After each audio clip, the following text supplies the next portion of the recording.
네, 욥기 강의 16번째고요. 제목은 저주 속의 십자가라는 제목입니다.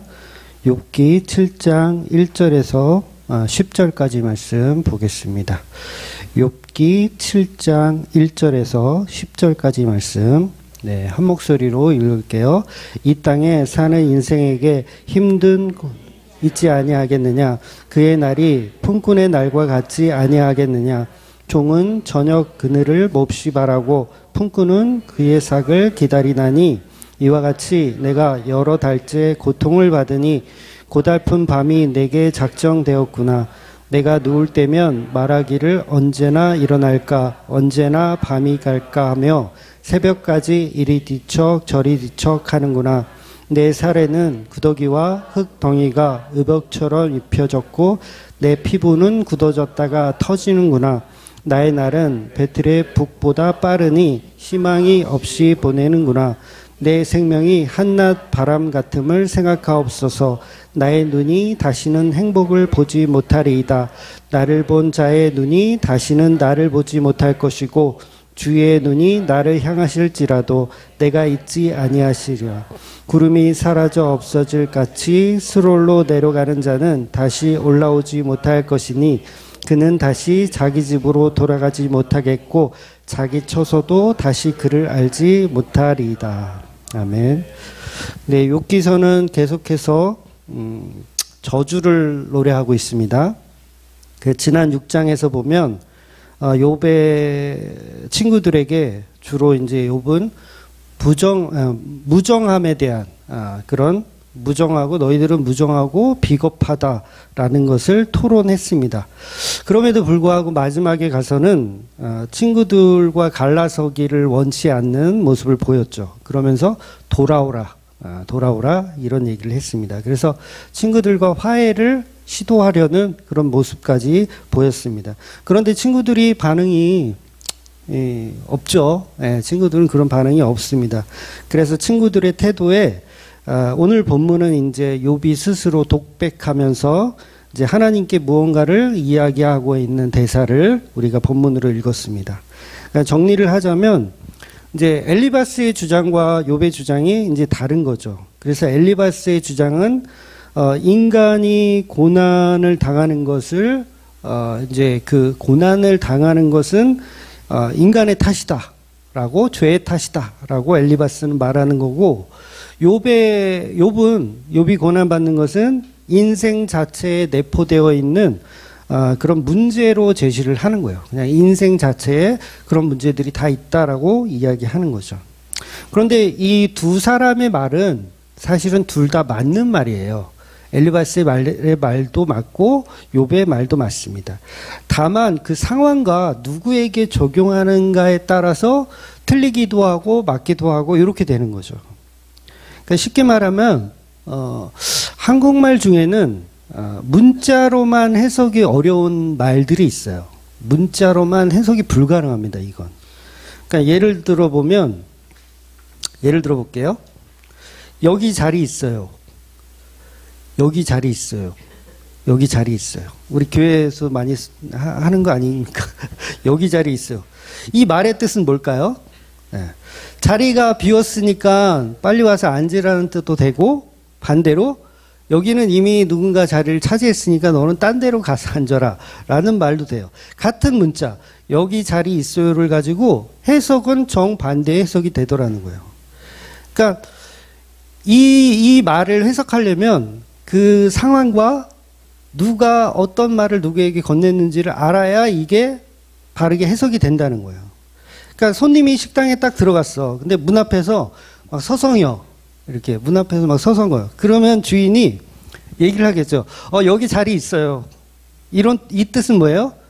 서성거리지 말고 빨리 들어와서 여기 자리 빈자리가 있으니 와서 앉으라는 얘기죠. 그런데 이 손님이 이제 들어가서 이제 자리를 찾아서 앉으려고 하는데 다른 손님이 여기 자리 있어요 라고 얘기하면 뭐예요? 여기는 이미 자리가 예약되어 있으니 너는 다른 데서 가서 앉아라 이런 의미가 됩니다. 이렇듯 같은 말이라도 이게 문자로는 해석이 불가능하다는 거예요. 그래서 성경이 다 문자잖아요. 그래서 이 문자를 어떻게 해석해야 돼요? 그 상황과 그 배경과 누가 하는 말이고 또 누구한테 적용되는 말인지를 정확히 알아야 해석이 되더라는 거예요. 그래서 여러분 성경은 연구해야 됩니다.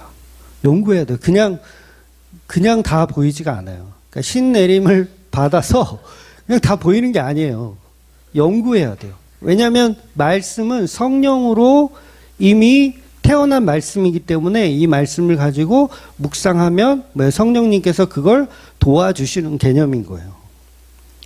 그래서 인간의 언어는 참 어렵습니다. 특히 한국말은 그래서 더 어렵다고 하더라고요. 외국 사람이 공부하면 야, 이게 똑같은 단어인데 필기시험을 보면 똑같이 쓸 거 아니에요. 단어 철자 하나 틀리지 않고 똑같이 쓰는데 뜻이 완전 달라버리니까 해석하기가 어렵다는 거예요. 그러니까 우리가 잘 쓰는 안녕이란 단어도 그렇죠. 도대체 헤어질 때 해야 되는, 헤어진다는 뜻인지 아니면 만나서 반갑다라는 뜻인지 그 상황을 모르면 이 말을 해석하기가 어렵다는 거예요. 뭐 이번 주란 말도 그렇죠. 이번 주. 이번 주는 과거형도 되고 미래형도 돼요. 이번 주에 그를 만났어. 그러면 이번 주는 이미 지나간 이번 주고, 이번 주에 만날 거야. 그러면 앞으로 다가올 이번 주고. 그러니까 한국말이 어려워요. 그래서 성경도 문자로 되어 있기 때문에 그 상황과 인물의 구조와 이런 것들을 파악하지 않으면 엉뚱한 방향으로 본문을 이해하게 된다는 거예요. 특히 욥기 같은 경우는 계속 논쟁이거든요. 계속 이야기하다 보면 그 문자를 그냥 자기가 스스로 그냥 해석을 해버리는 거예요. 전후 문맥을 생각하지 않고. 그래서 제가 자주 말씀드리는 게 뭐예요? 내 시작은 미약하였으나 내 나중은 심히 창대하리라. 이것도 전후 문맥을 연결해서 봐야 되는데 그냥 보니까 엉뚱한 해석을 하더라는 거죠. 이렇듯 우리 인간의 고통은 좋은 것이냐 나쁜 것이냐라고 질문할 때 엘리바스처럼 인간의 죄 때문에 저주를 받아 고통받는 것, 이것을 이제 나쁘다라고 말하기도 하고, 또는 욥의 주장처럼 죄 없는 욥과 그의 자식들이 죽은 것, 죄 없이 저주와 고통을 받는 것은 이것은 나쁜 것이 아니라고 말할 수도 있는 거예요. 그러니까 똑같은 고통인데 엘리바스는 그 고통은 나쁜 거야 라고 말하는데 욥은 이 고통은 나쁜 것이 아니라고 이야기하더라는 거예요. 그러니까 이것을 누구에게 대상하느냐에 따라서 다르다는 거죠. 마치 의사에게 칼을 주어지면 그 칼은 환자를 살리는 고통을 주는 수술이 되지만, 칼로 사람을 이게 고통을 줘야 되잖아요. 고통을 주는 수술이 되지만 그건 사람을 살리는 좋은 도구이고, 반대로 강도에게 칼을 주어지면 그 강도는 이 칼로 사람을 고통스럽게 하지만 또 망하게 하는 그런 도구라는 거예요. 그래서 선이 옳으냐 악이 옳으냐 이것보다도 두 가지 본질은 사실 같다라고 봐야 된다는 거죠. 어둠과 빛은 사실 하나인 것처럼 선이 악에 먹히는 이런 개념, 그리고 빛이 어둠을 먹는 개념. 그래서 우리 삶이 비록 고통과 악함과 어둠으로 보이더라도 그 속에서 하나님의 사랑이 얼마든지 개입되어 있을 수 있다라는 이야기를 본문을 하고 있는 거예요. 그러니까 반대로 이제 세상 사람들은 선해 보이고 풍족해 보이고 빛의 삶을 사는 것 같지만 결국은 하나님의 사랑과 긍휼이 그 삶에 개입하지 않는 삶일 수도 있다라는 거죠. 그래서 빛이 어둠이 되고 어둠이 빛이 되는 논리, 바로 이게 욥기서가 말하고 싶은 본질이라는 거죠. 즉 빛이라는 것은 어둠에 임하기를 좋아해요. 빛은 빛 있는데 안 돌아다녀. 빛은 어둠 가운데 돌아다니기를 좋아해요. 그래야 빛이 빛나거든요. 또 은혜는 어때요? 은혜는 죄가 깊은 곳에 들어오는 걸 좋아해요. 그래야 은혜가 더 빛나기 때문에 그렇죠. 그러니까 십자가가 깊으면 깊을수록 더욱 부활은 더 선명해지는 거죠. 그러니 이 세상은 우리 눈에 보이는 대로 상황을 판단하거나 그걸 결정할 수가 없는 거예요. 어떤 사람의 인생이 참 저 인생은 참 불쌍하다. 라고 우리는 말할 수 있지만 그 인생이 뭐예요? 오히려 좋은 인생을 살고 있는 것일 수도 있다라는 거죠. 또 우리가 아무리 떵떵거리고 잘 살고 있어도 그 삶이 뭐예요? 어둠이고 지옥의 삶을 살고 있는 것일 수도 있다라는 거죠. 생각해 보세요. 욥처럼 구더기가 지금 오늘 본문에도 구더기라는 표현이 나오는데 구더기가 온몸에 기어다니고 그러니까 병든 몸으로 뭐 이렇게 사는 거예요. 그럼 누가 봐도 저주와 고통 가운데 살고 있지만 그것이 지금 예수라는 빛을 표현하고 있는 삶이라는 거죠. 그러니까 욥은 뭐예요? 예수님을 드러내는 천국의 삶을 살고 있는 거예요. 근데 욥의 친구들은 반대로 지식으로 신앙으로 사회적으로 모든 것을 완벽하게 갖추고 있지만 사실은 이들이 사실은 지옥을 살고 있는 거죠. 즉 본문 1장에 보면 노동이란 개념이 나와요. 노동이란 개념도 마찬가지입니다. 노동은 저주받은 것이죠. 여러분 노동은 저주받은 거예요. 아담과 하와가 타락해서 땅이 황폐해지고 가시와 엉겅퀴가 나면서 노동하지 않으면 열매와 곡식을 얻을 수 없는 세상이 바로 이 노동해야 먹고 사는 세상이 되었습니다. 그래서 이건 나쁜 거예요. 노동은 나쁜 겁니다. 그런데 희한한 것은 뭐냐면 이 노동이 타락하기 전에도 있었다는 거 아세요? 아담과 하와가 타락하기 전에도 있었어요. 그러니까 창세기 2장 15절에 보면 이때는 타락하기 전임에도 불구하고 하나님은 이렇게 말씀하세요. 여호와 하나님이 그 사람을 이끌어 에덴 동산에 들어와 그것을 경작하며 지키게 하시고 라고 표현하는 거예요. 경작하며 뭐예요? 노동하며 지키게 하시고. 그러니까 타락 이전에도 뭐가 있었다? 노동이 있었어요. 그러니까 분명 이건 타락하고 가시와 엉겅퀴가 난 이후에 있는 것으로 알았는데 노동은 그렇지 않다라는 거예요. 물론 이게 인간의 수고와 양이 다르긴 해요. 그러니까 타락한 이후에는 내가 한 열만큼 일을 하면 수확은 한둘밖에 이루어지지 않지만 타락 전에는 열을 수확하면 열만큼이 다 생겼어요. 물론 이런 차이는 있지만 기본적으로 노동은 처음부터 존재했었다는 거죠. 그러면 처음부터 존재했던 그 노동을 악하다 볼 수가 없는 거죠. 그건 우리의 판단일 뿐이라는 거예요. 그래서 이제는 정말 노동하기가 힘들죠. 네, 여러분 힘들지 않습니까? 노동을 안 하시는구나. 요새는요 농사도 전문적으로 배우지 않으면 안 되더라고요. 그러니까 태풍 한번 불면 다 떨어지고 과일 같은 거 이렇게 다 떨어지고 1년 농사가 그냥 망쳐요. 그래서 농사도 이 농과 대학 있잖아요. 농과 대학도 있고 저희 때는 이 축산과 고등학교가 축산과 뭐 원예과 뭐 그런 거 있었어요. 요새도 있는지 모르겠는데 하여튼 있었습니다. 그래서 타락한 이후의 세상은 열심히 노력해도 먹고 살기가 너무 힘들어요. 그러니까 욥은 아무리 노력해도 지금 먹고 살 수 있어요, 없어요? 없어요. 그러니까 뭘 나타내고 싶은 거예요? 죄성을 일단은 나타내고 싶은 거예요, 죄성은. 그래서 죄를 맛보라는 거죠. 즉, 죄 없는 자가 죄를 맛보는 이야기는 예수님 이야기를 하는 거예요.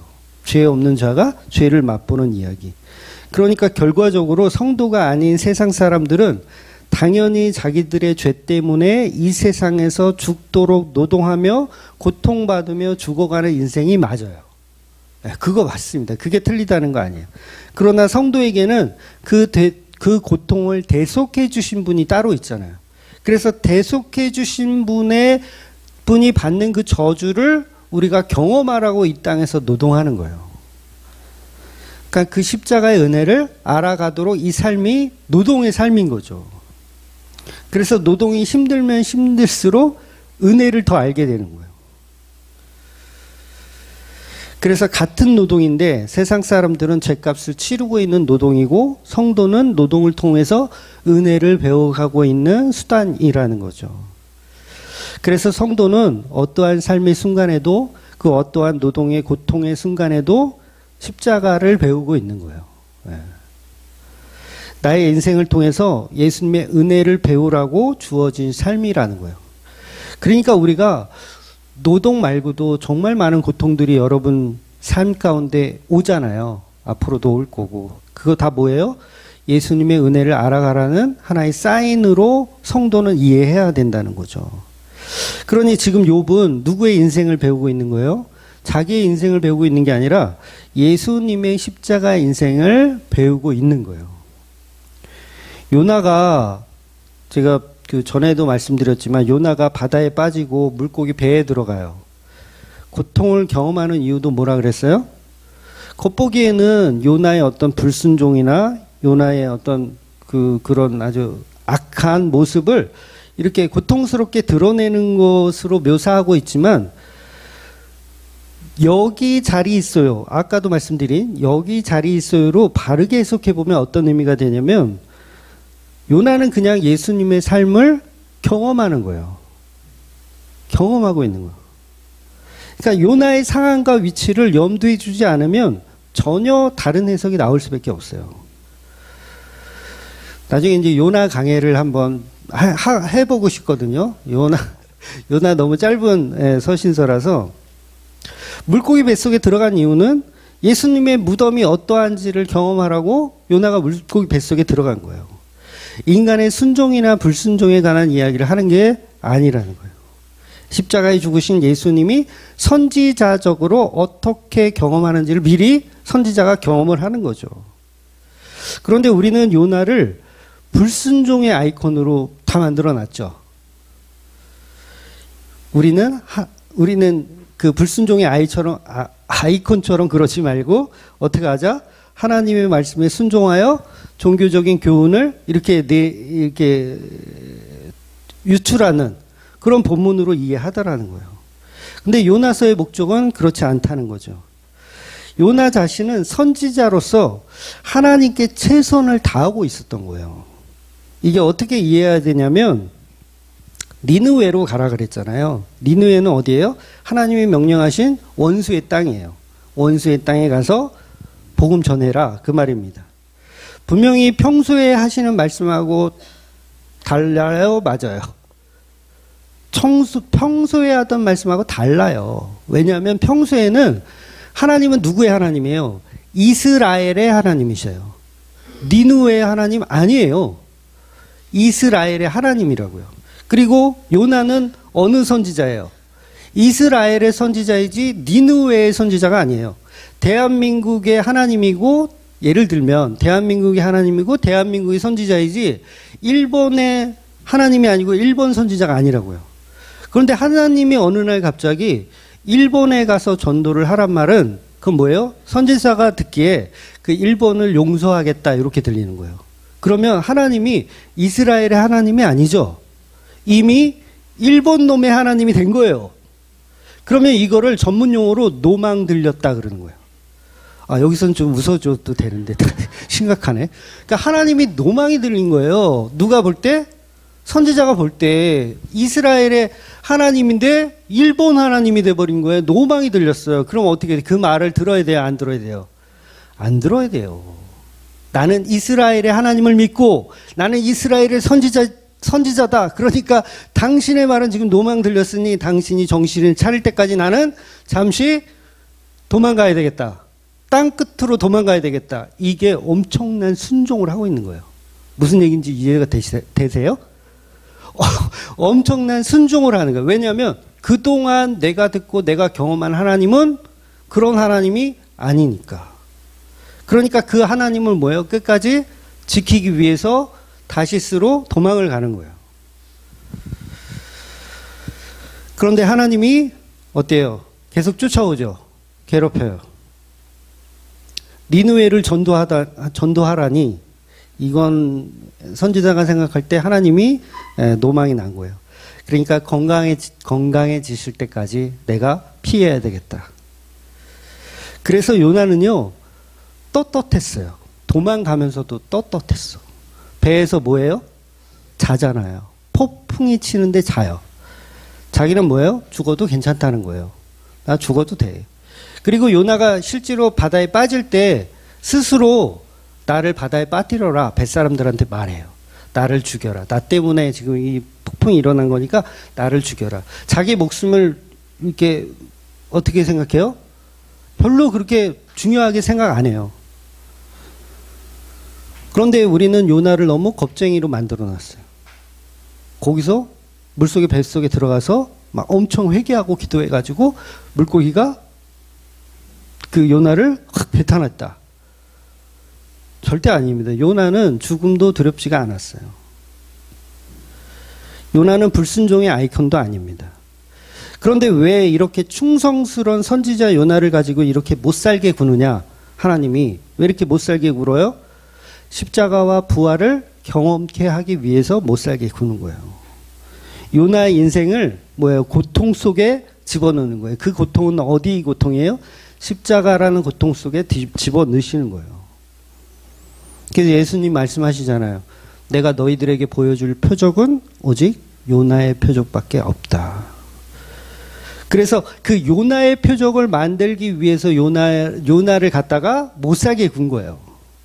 욥도 마찬가지죠. 왜 욥을 이렇게 못살게 굴죠? 하나님이 온몸에 구데기가 있고 자식들 다 죽이고 왜 이렇게 못살게 구시는 거예요?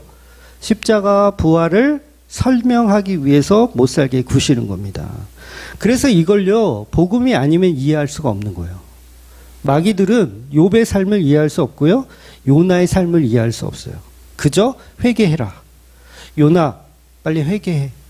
너 하나님 말 안 들었잖아. 니느웨로 가라는데 왜 다시스로 갔어? 회개하라. 이것만 얘기해요. 근데 성경은 그 얘기를 하고 싶은 게 아니라 여기 자리 있어요. 누구의 자리? 십자가의 자리, 예수님의 자리 있어요. 그 얘기하는데 사람들은 다 여기 자리 있어요. 다 일로 와서 앉으래. 거꾸로 해석을 하는 거죠. 그래서 복음서에서도 예수님이 직접 말씀하신 거예요. 요나의 표적이다. 그러니까 누구의 표적이란 말이에요? 요나가 예수님의 표적이다. 그 얘기 하시는 거예요. 그러면 요나의 삶은 뭐예요? 예수 그리스도의 삶을 살아낸 것이다. 불순종이 아니라 선지자이기 때문에 그 삶을 살았던 거예요. 그러니까 요나처럼 지금 욥이 고통받는 것도 뭐예요? 욥이 선지자이기 때문에 그래요. 욥은 선지자다. 이런 말씀 들어보셨어요? 욥은 선지자가 맞아요. 왜? 선지자라 함은 뭐냐면 장차 오실 메시아를 표적하면 그게 선지자인 거예요. 그래서 요나의 인생, 욥의 인생 전부 뭐냐면 하나님이 만드신 피조물 그 자리에 있는 거예요. 하나님이 계획하시고 너는 이 땅에 태어나서 정말 잘 살다가 부자로 살다가 어느 날 갑자기 폭삭 망해가지고 자식도 다 죽고 병도 걸려서 그렇게 너는 고통받으며 사는 인생을 살 거야 라고 미리 욥을 이 땅에 보내신 거예요. 그리고 그 삶을 충실히 살아내고 있는 중이고요. 그러니까 나중에 뭐 회복되고 뭐 다시 정금같이 나오고 그게 중요한 게 아니에요. 뭐가 중요하다? 예수님을 드러내고 있는 삶이 중요하다는 거죠. 그래서 본문의 욥도 예수님의 인생을 예표하고 살기 때문에 욥은 이 인생 자체가 노동이요 힘든 일이다라고 표현하는 겁니다. 그래서 1장 1절을 개역 한글 옛날 성경으로 번역하면 이렇게 표현해요. 우리 인생이 전쟁에 참여한 군인과 같다. 이렇게 표현하거든요. 그러니까 또한 밤이 되면 노동이 멈추고 품삯을 기다리는 것 같은 내 인생. 그렇다고 밤이 되면 편한가? 또 편하지도 않아. 역시나 밤이 주어져도 고달픈 밤은 여전해요. 그러니까 언제나 밤에 깰까 새벽까지 이렇게 뒤척뒤척거리는 인생. 내 삶의 구더기와 이 몸의 피부는 먼지와 때로 범벅이 되어서 의복처럼 딱딱하게 굳었다가 터졌다가를 반복하는 삶. 그러니까 희망도 없고 뭐요? 아무런 소망도 없고 없는 거예요. 그걸 지금 노래하고 있는 거예요. 결국 내 생명은 한낮 바람과 같고 나의 눈은 더 이상 행복을 보지 못한다고 노래하고 있습니다. 그러니까 이런 욥의 태도에서 정말 특이한 게 뭐냐면 욥의 태도잖아요. 절망이 없대요. 소망도 없고 낮과 밤이 다 고통이래요. 그러면 욥이 선지자인데 뭘 해야 될까요? 기도해야죠. 선지자니까 나 너무 고통스러워 하나님 제발 나 좀 건강하게 다시 만들어주세요. 충분히 기도할 만 하잖아요. 그런데 본문을 읽어보면 나 그냥 내버려 두래요. 선지자는 이걸 치료해 주세요가 아니라 나를 제발 내버려줘. 나를 좀 무시해줘. 하나님 나를 좀 그냥 내버려 두세요. 욥의 삶이 얼마나 짧은지 예전에 글을 본 사람이 다시는 글을 못 보고 그냥 죽어버릴 것이라는 거죠. 인생 속도가 엄청 빠르대요. 그러니까 제발 좀 나를 좀 내버려 달라. 고쳐달라는 말을 안 해요. 그러니까 하나님이 그를 찾으신다 해도 나는 이 세상에 벌써 없을 것이다 라고 얘기하는 거예요. 저와 여러분이 욥의 삶이라면 아마 여러분은 밤낮 없이 기도하실걸요? 목사님 찾아가서 목사님 기도해달라고 그러고 막 여기저기 막 카톡에 올리고 지금 내가 구더기가 있는데 이걸 치료의 광선으로 좀 어떻게 좀 해달라 그러면서 전부 그런 이야기들을 할 거예요. 저도 목사님들 같이 있는 카톡방이 있거든요. 거기 180명이 넘어요. 그런데 누가 한 명이 뇌졸중으로 쓰러졌다 이런 거 올리잖아요. 그럼 난리 나요. 막 치료의 강선 어쩌고 사슴처럼 뛰고 그런 얘기를 하는 게 당연한 인간들의 모습이라는 거예요. 그런데 선지자인 욥은 그런 기도를 안 하더라는 거예요. 여러분 이거 이상하지 않아요? 왜 이럴까? 좀 고쳐달라고 하지. 오히려 희망이 없다고 노래하는 거예요. 그러니까 카톡에 올렸는데 이거예요. 내가 지금 병에 걸렸는데 다 죽게 생겼어. 그래서 난 희망이 없고 아무것도 없어. 그러니까 나를 위해서 기도하지 말고 나를 그냥 무시해줘. 이 말이 돼요? 이런 글이 툭 올라온 거예요. 그러니까 사람들은 침묵. 이게 뭐지? 그런데 이게 선지자의 말이라는 거예요. 지금 본문이 이야기하고 싶은 선지자의 말. 그러니까 왜 이런 말을 쓰고 있냐면 욥 자신이 예수님의 십자가의 고통을 예표하고 있기 때문이에요. 그러니까 본인이 본인 삶을 살고 있는 게 아니라 성령에 이끌려서 그리스도의 영이 임해서 욥은 십자가의 삶을 지금 살아내고 있는 거예요. 그러니까 기도해달라는 이야기를 못하는 거죠. 할 수가 없는 거죠. 요셉이 형들의 손에 죽을 뻔하잖아요. 원래는 죽이려고 했잖아요. 실제로 죽이려고 하다 팔려갔잖아요.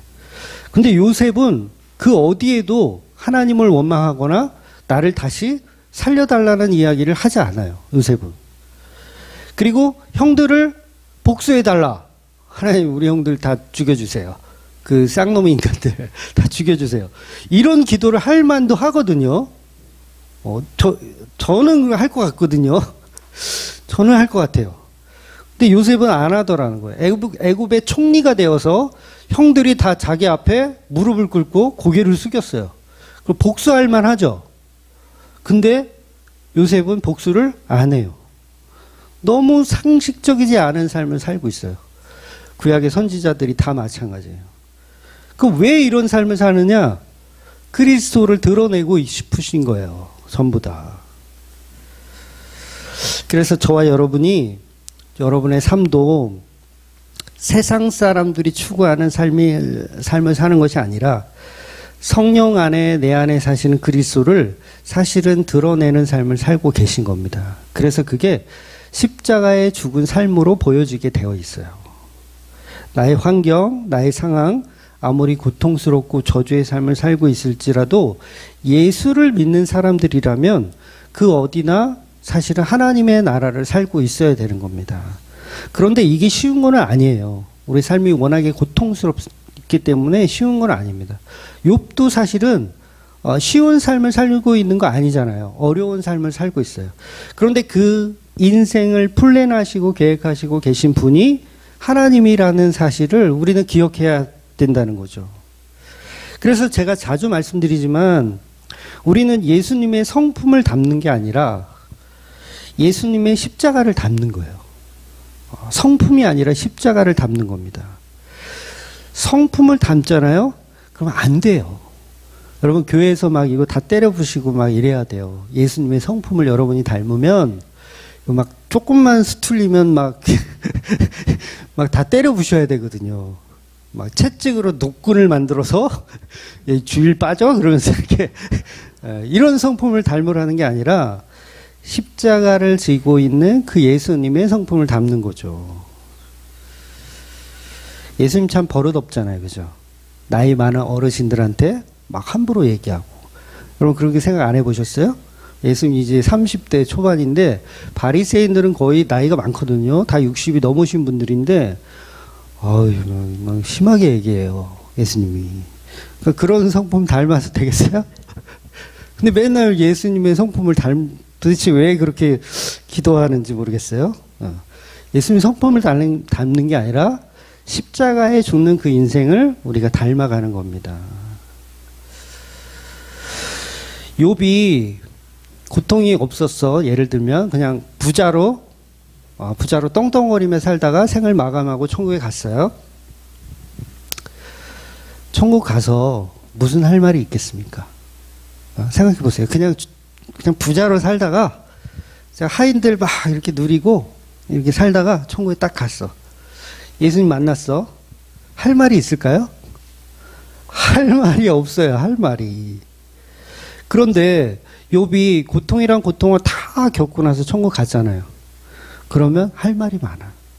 또 같은 형제 자매들에게도 할 말이 많아. 여러분 산상수훈에 보면 예수님이 심령이 가난한 자, 애통하는 자, 천국이 너희 것임이라 그랬잖아요. 천국이 너희 것이래요. 근데 욥은 애통도 안 해봐, 심령도 가난해 본 적 없어, 의에 줄이고 목마른 적도 없어. 그리고 천국에 갔어. 그럼 그거 어디다 쓸 거예요?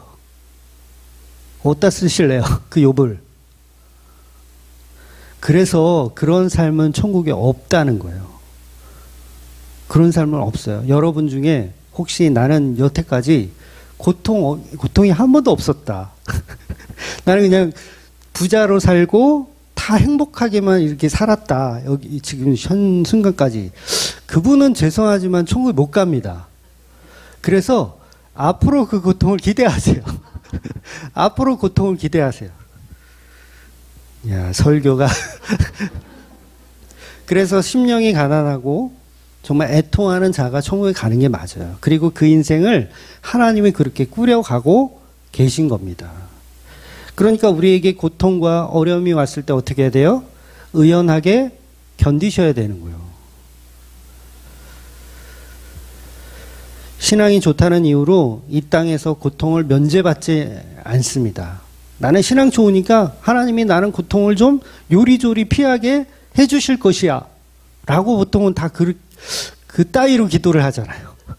요리조리 피해 주시옵소서, 고통을. 그러니까 내 인생은 만사 형통만 일어나고 우리 집은 우환 없이 정말 행복한 나날들만 있도록 주님 도와주시옵소서. 그건요, 지옥을 가자고 기도하는 거예요. 지옥을 보내주세요 이렇게 기도하는 거나 마찬가지인 거예요. 저와 여러분의 인생은 끊임없이 고통과 막힘과 고난과 계속 역경이 기다리고 있습니다. 물론 성도에게는 그게 끝이 아니죠. 장차 올 예수 그리스도를 만남이 모든 것이 해결이 돼요. 그런데 세상 사람들은 이 땅에서 고통 없이 편안하게 살고 있지만 뭐예요? 영원한 죽음을 맞이하게 되더라는 거예요. 여러분, 지옥이 왜 고통입니까? 지옥이 왜 고통이에요? 죽지 못해서 고통이에요.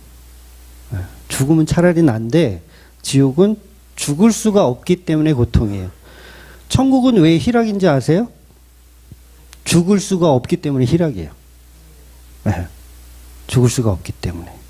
그러니까 똑같아. 지옥도 천국도 죽을 수가 없어. 똑같아. 그런데 한쪽에서는 그 죽을 수 없는 게 영원한 고통이고 또 한쪽에서는 영원히 죽지 않는 그 영원히 사는 것이 희락이라는 거죠. 그래서 본질이 똑같아. 여기 자리 있어요예요. 여기 자리 있어요.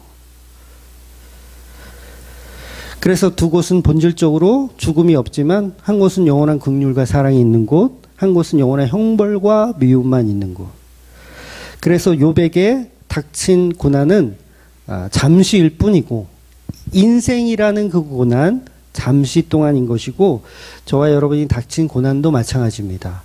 이 땅을 사는 동안 일어나는 고통이에요. 그러니까 우리가 해야 할 일은 뭐냐면 간단해요. 우리 인생을 예수님을 알아가는 인생으로 기억하시면 되는 거예요. 주님, 왜 나는 이렇게 고통스럽게 사나요? 예수님 배우라고. 그 애통이 뭔지, 그 의에 줄이고 목마름이 뭔지를 배우라고 그 고통을 주어지는 거예요. 물론 우리가 여기서 간과하지 말아야 될 것은 모든 고난을 다 그렇게 적용하면 또 안 돼. 그러니까 내가 실수하고 내가 악해서 벌어진 고난을 가지고 이거 하나님이 주신 고난이다 이렇게 또 이용해 먹지는 마세요. 그러니까 내가 미운 사람 이렇게 살인해놓고 깜빵에서 이렇게 막 고통스러우니까 야, 이것도 하나님이 주신 나의 은혜의 고통이다라고 그렇게 생각하지 말고 우리 인생에 벌어지는 일들이 나의 의와 상관없이 벌어지는 그 고난들이 결국은 예수님을 드러내고 그분의 십자가를 사랑하고 그 삶을 더 은혜 가운데로 집어넣으라는 사인임을 아시고 욕과 같은 그리스도를 드러내는 삶을 사시는 저와 여러분이 되시기를 주의 이름으로 축원드리겠습니다. 아멘. 기도하겠습니다.